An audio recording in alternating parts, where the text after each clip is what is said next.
let's bury one of the biggest Vampire Diaries fan myths once and for all. For 8 full seasons, the fandom has romanticized Katherine Pierce's obsession with Stefan Salvatore as some kind of timeless, enduring devotion. We call it an epic love. We call it tragic.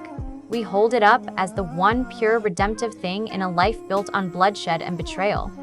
But let's cut through the fan fiction for a second. Katherine Pierce never loved Stefan Salvatore. She never even truly knew him.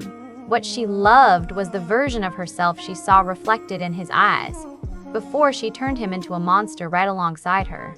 Katherine didn't return to Mystic Falls for a soulmate. She came back, chasing a psychological crutch. She came back for a pristine, untainted mirror to hold up to her own ruined soul. After 500 years as the world's most ruthless surviving predator, you don't just lose your humanity. You forget what it felt like to be a real, feeling person at all.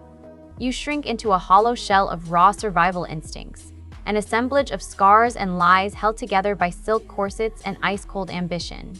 But Stefan was the unofficial saint of Mystic Falls. He was the unshakable moral compass, a man so crippled by guilt over a single drop of spilled blood that his remorse practically glowed like a halo. Katherine didn't want to love that light. She wanted to claim it. She wanted to stand in the glow of Stefan's purity and delude herself into thinking, if a man this good could love me, I can't be as irredeemably rotten as I know I am. This was never romance. It was a half-millennium of trauma looking for a reset button. It was ego preservation at its most extreme. She wasn't chasing a partner. She was chasing the ghost of Katerina Petrova, the girl who died in a remote Bulgarian cottage back in 1492. And she was willing to burn every single person in Stefan's life to ash just to catch a fleeting glimpse of that ghost. Why Stefan, not Damon? This is the single question that lays bare Katherine's entire pathology. Damon was right there. Damon was willing. Damon was the one who truly understood her. Dark, impulsive, forged by survival. He would have followed her straight into the jaws of hell without a second of hesitation. But to Katherine, Damon was worse than useless. Why? Because Damon was a mirror held up to the ugly truth. When Katherine looked at Damon, she saw herself. She saw the darkness, the selfishness, the sharp, broken edges of a lifetime spent hiding in the shadows.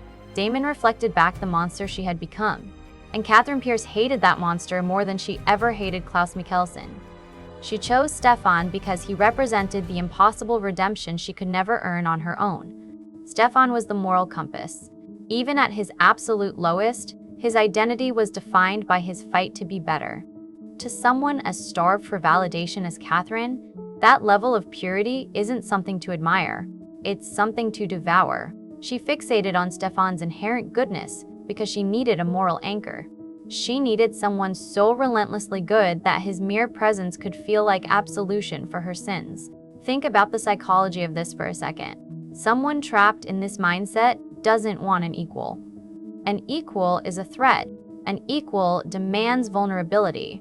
Katherine didn't want a partner who knew all her secrets and all her flaws. She wanted a priest who could hand her forgiveness without asking for penance. She wanted to cling to Stefan's goodness like a costume she could slip on to feel clean. Every quiet, "I love you, Stefan," was really just code for, "I love how I feel when I'm pretending to be the innocent girl you think I am." Stefan was never a person to her. He was a relic, a museum piece frozen in 1864, representing the Katerina Petrova who still had her daughter, still had her family, and hadn't yet learned that survival meant becoming the very thing hunting you. By fixating on Stefan, she could ignore the 500 years of bodies she'd left scattered across continents. She could pretend the blood on her hands was just collateral for a tragic love story, not the cost of her own relentless self-preservation. This is the fandom's ultimate double standard. We excuse Katherine because we think she's fighting for love, but she was never fighting for Stefan. She was fighting to preserve her own delusion. She was hoarding Stefan's morality because her own had long since burned away. And the cruelest irony of all, she fully convinced herself that this theft of his peace was actually devotion. And before you type that angry comment, I know. For a few short months in 1864, those feelings felt real to her. For a moment, she let herself believe she could have that soft, ordinary life with him. But that's exactly the point. That girl died the second Klaus caught up to her. The Katherine who returned to Mystic Falls in Season 2 wasn't chasing the real love they shared. She was chasing the fantasy of who she used to be, and Stefan was just the prop holding it all together. Let's unpack the iconic "It's always been you" narrative. This is the line burned into every Stefan fan's memory, held up as irrefutable proof of her centuries-long loyalty. But when you view it through the lens of her trauma and ego, it's her most calculated, self-serving lie. Katherine used that line as a self-soothing mantra. It was how she quieted the faint guilt left over from her survival choices.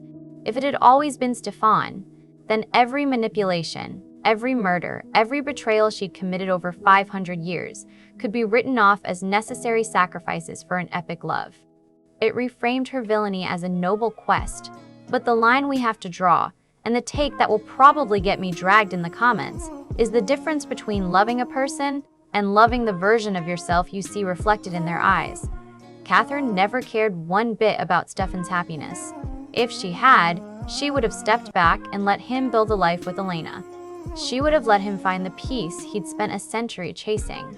Instead, she spent every waking moment sabotaging his relationships, gaslighting his emotions, and shoving a past he was desperate to forget right back in his face. Why? Because if Stefan moved on, her mirror shattered. If Stefan stopped seeing her as the great, tragic love of his life, she'd be forced to look at herself without the soft filter of his adoration. She'd have to confront the truth. She was just a tired, lonely woman who traded everything meaningful for an eternal life she didn't even know how to live. Stefan was her visual and emotional reset button. Every time the weight of 5 centuries felt too heavy, she'd circle back to him to recharge her ego. This was a cycle of psychological parasitism that we, as an audience, have romanticized for years. It's time we called it what it was: a high-stakes supernatural hunt for narcissistic supply. Let's tear down the biggest lie in the Petrova playbook, the idea that Katherine Pierce is even capable of selfless affection. To understand Katherine, you have to accept one core truth: she doesn't see people as individual human beings. She sees them as assets. And Stefan Salvatore was her most valuable, most prized emotional asset. Her obsession with him was never about his happiness. It was about ownership.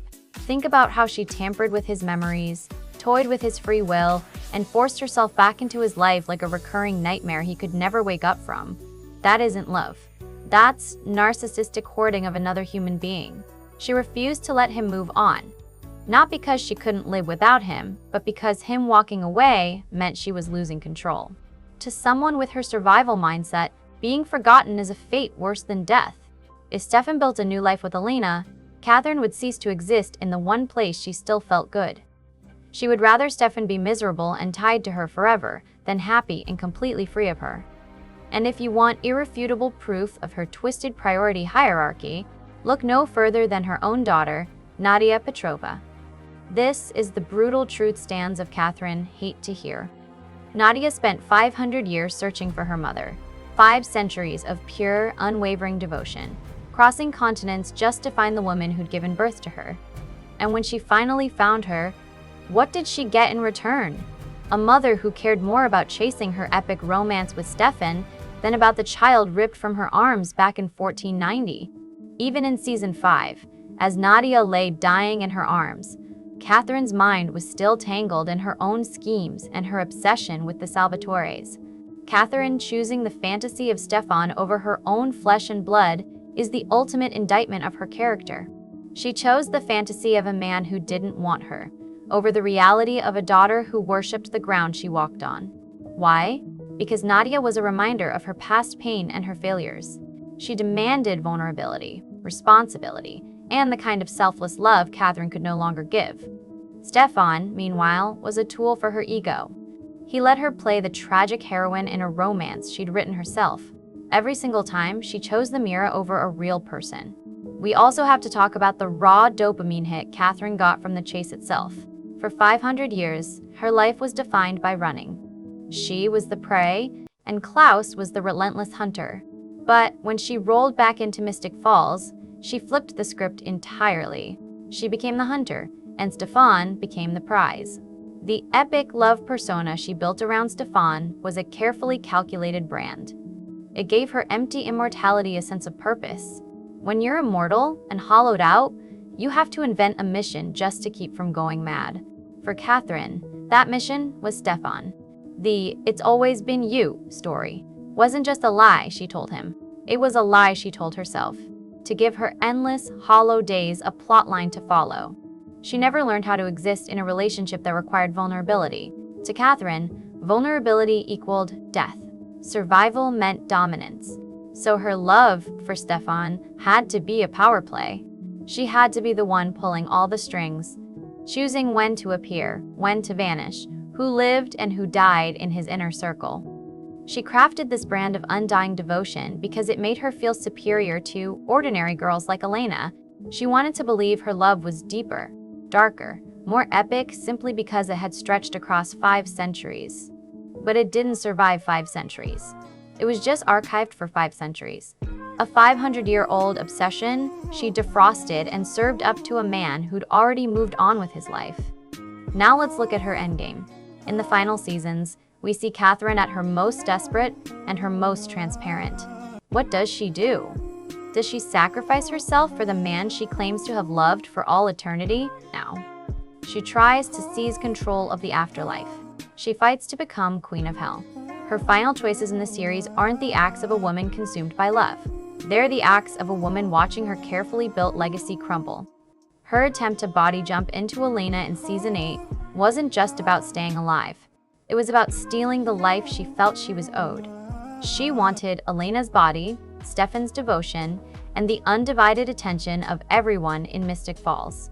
It was the ultimate narcissistic last stand. Katherine Pierce was a masterpiece of survival, but as a human being, she was a failure. She used Stefan as a moral shield to hide from the ghost of the girl she used to be. She traded her own daughter for a fleeting ego high. And she wrapped it all up in the word love, because she knew as long as we bought into her tragic romance, we'd keep making excuses for every terrible thing she did. So let's stop making excuses. Katherine Pierce wasn't a victim of love. She was a predator who used love as her final, most manipulative weapon. And if you're still defending her in the comments, just remember one thing. You're not falling for her hidden heart of gold. You're just the latest target of her 500-year-long con. She didn't come back to Mystic Falls for Stefan. She came back for the crown. And in the end, she got neither. She only got the same darkness she'd spent 5 centuries running from. And honestly, she earned every last second of it. Drop a 1 in the comments if you used to buy into the Stefan epic love myth. Drop a 2 if you always saw her obsession for what it was, a selfish quest for validation. And tell me, do you think there was ever a single moment where she truly loved Stefan? Or was it all performative from start to finish? Let's hash it out down below.